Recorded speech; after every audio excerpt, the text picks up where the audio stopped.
विद्यार्थी मित्रांनो, present perfect continuous tense आणि प्रेझेंट परफेक्ट टेन्स या दोन टेन्स मधला फरक बऱ्याच विद्यार्थ्यांना कळत नाही.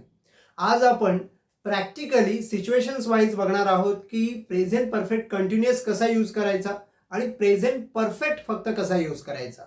सो बघा, मी काही सिच्युएशन्स तुम्हाला दिलेले आहेत आणि त्या सिच्युएशन्सवर तुम्हाला मी काही वाक्य दिलेले आहेत. जसं पहिली सिच्युएशन आहे, Natasha started reading a book 3 hours अगो. म्हणजे काय, तर 3 तासापूर्वी नताशाने पुस्तक वाचायला सुरुवात केलेली आहे. ओके, केली म्हणजे 3 तास झाले ती पुस्तक वाचते. Now she is on page 53. आता ती पेज 53 वर आहे, 53व्या पानावरती आहे. आता याला धरून आपण वाक्य बनवतोय, नताशा 3 तास पुस्तक वाचत आहे. सो आता हे वाक्य तुम्ही कोणत्या रचनेमध्ये म्हणा. तुम्ही कदाचित काही जण म्हणतील नताशा इज रीडिंग, बरोबर. बट जेव्हा एक लॉंग पिरियड साठी क्रिया चालू असते, तुम्हाला ती कंटिन्युटी दर्शवायची असते, त्यावेळी तुम्ही प्रेझेंट परफेक्ट कंटिन्युअस यूज करता आणि त्याच्यामध्ये आपण इज एम आर वापरत नाही, त्याच्यामध्ये आपण हॅव बीन किंवा हॅज बीन वापरतो.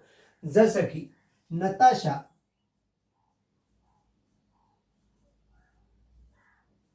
Has been reading a book. So जेव्हा तुम्ही इज एम आरच्या ऐवजी हॅज बीन बोलता, म्हणजे Natasha is reading a book म्हणजे नताशा आता पुस्तक वाचत आहे. But Natasha has been reading a book, it means Natasha काही लॉंग पिरियड पासून पुस्तक वाचत आहे आणि तो लॉंग पिरियड तुम्हाला पुढे सांगता येईल जर तुमच्याकडे तो असेल. जसं की किती तास, फॉर 3 hours. लक्षात आलं. सो ही क्रिया ती करत आहे. आता पुढचं वाक्य काय, तिने आतापर्यंत 53 पाने वाचली आहेत. आता बऱ्याच जणांना हे कळत असेल की ली आहेत, ल आहेत असं काही मराठीत आलं की ती असते प्रेझेंट परफेक्ट, म्हणजे ल आहेची भाषा आणि ज्याच्यामध्ये आपण फक्त हॅज वापरतो. सो क्रिया चालू आहे तर आपण हॅज बीन किंवा हॅव बीन, ती क्रिया आत्ता संपलेले या क्षणापर्यंत एवढं झालेलं आहे असं सांगायचं असेल तर फक्त हॅज किंवा हॅव. जसं की तिने आतापर्यंत 53 पाने वाचली आहेत. So she has read 53 pages. आत्तापर्यंत जेव्हा तुम्हाला तो पिरियड सांगायचा असतो प्रेझेंट वाला, आत्तापर्यंत सो फार.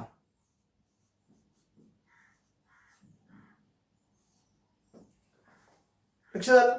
सो आत्तापर्यंत तिचं एवढं करून झालेलं आहे.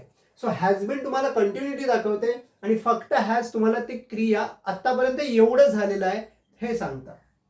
तसं आता पुढचं वाक्य बघा, रिचर्ड फ्रॉम ऑस्ट्रेलिया. रिचर्ड हा ऑस्ट्रेलियामधून आहे.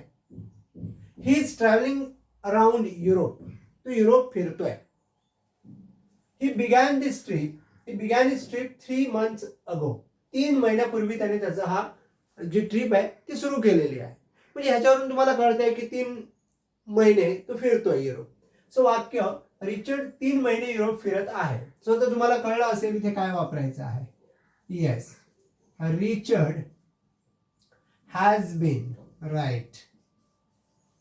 Richard has been travelling. Richard has been travelling Europe. आता जर तुमच्याकडे किती कालावधीसाठी फिरतो हे असेल तर तुम्ही लिहू शकता. जसे इथे तुम्हाला ह्या वाक्यात दिसत आहे की किती, फॉर 3 months. For 3 months. मी 3 आकड्यात लिहितो जेणेकरून आपला जरा जागा वाचेल. ठीक आहे. त्याने आतापर्यंत 6 देश फिरले आहेत. आता इथे तुम्हाला कळतंय ल आहे, त्याच्यावरूनच तुम्हाला कळते. पण तुम्ही सेन्स पण समजून घेऊ शकता की त्याने आतापर्यंत या क्षणापर्यंत 6 देश फिरलाय, भेट दिलेली आहे. So he has traveled. He has traveled किती देश, 6 countries. आत्तापर्यंत, so far.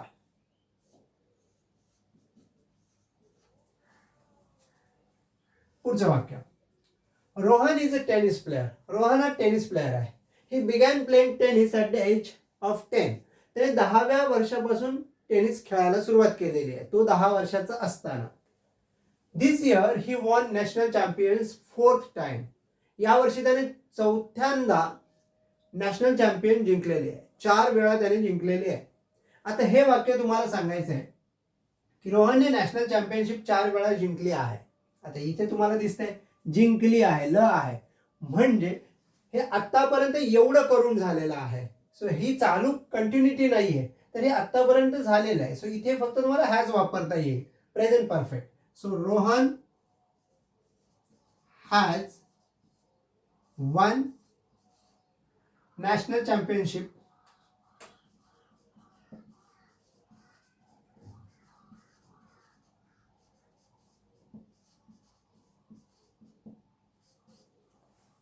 Fourth time.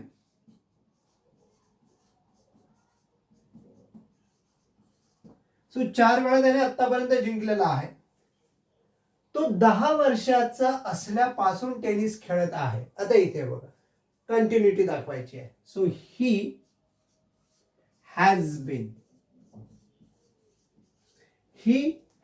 Bin playing tennis. आता इथे तुम्हाला पिरियड दिसतोय का? म्हणजे तुम्ही म्हणे इथे जसं 3 महिने सांगितले, इथे 3 तास सांगितलं, इथे मात्र तसा पिरियड न देता तुम्हाला कुठून सुरुवात केली ते सांगितलंय.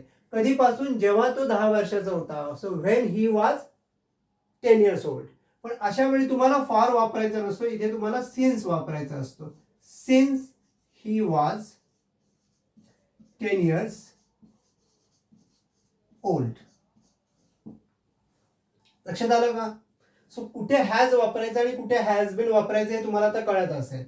आता हे जे पुढचं वाक्य आहे ते मी खरं तर तुमच्यासाठी ठेवलंय. अपेक्षा करतोय की तुम्ही सुद्धा कॉमेंट बॉक्समध्ये जाल, हे वाक्य कॉमेंट्समध्ये तुम्ही बरोबर लिहाल. जसं की मी 4 वर्ष इंग्रजी शिकत आहे. तुम्ही 4 वर्षाचा पिरियड तुमच्या सोयीने तुम्ही किती वर्ष शिकताय ते जरूर सांगू शकता.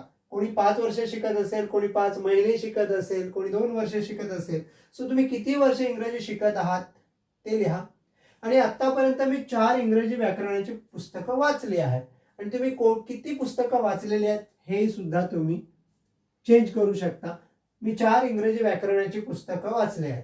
सो आय होप की तुम्ही प्रत्येक जण ही जर गोष्ट तुम्हाला समजली असेल तर कमेंट बॉक्समधून तुम्ही तुमचं वाक्य लिहा. 4 वर्ष 4 इंग्रजी व्याकरणाची पुस्तकं, हे तुम्ही तुमची किती पुस्तकं वाचली, किती वर्ष अभ्यास करताय हे तुम्ही तुमचं लिहू शकता. हा व्हिडिओ जर तुम्हाला हेल्पफुल ठरला असेल आणि जर असेच व्हिडिओ तुम्हाला हवे असतील तर लाईक, शेअर आणि सबस्क्राईब करायला विसरू नका. धन्यवाद.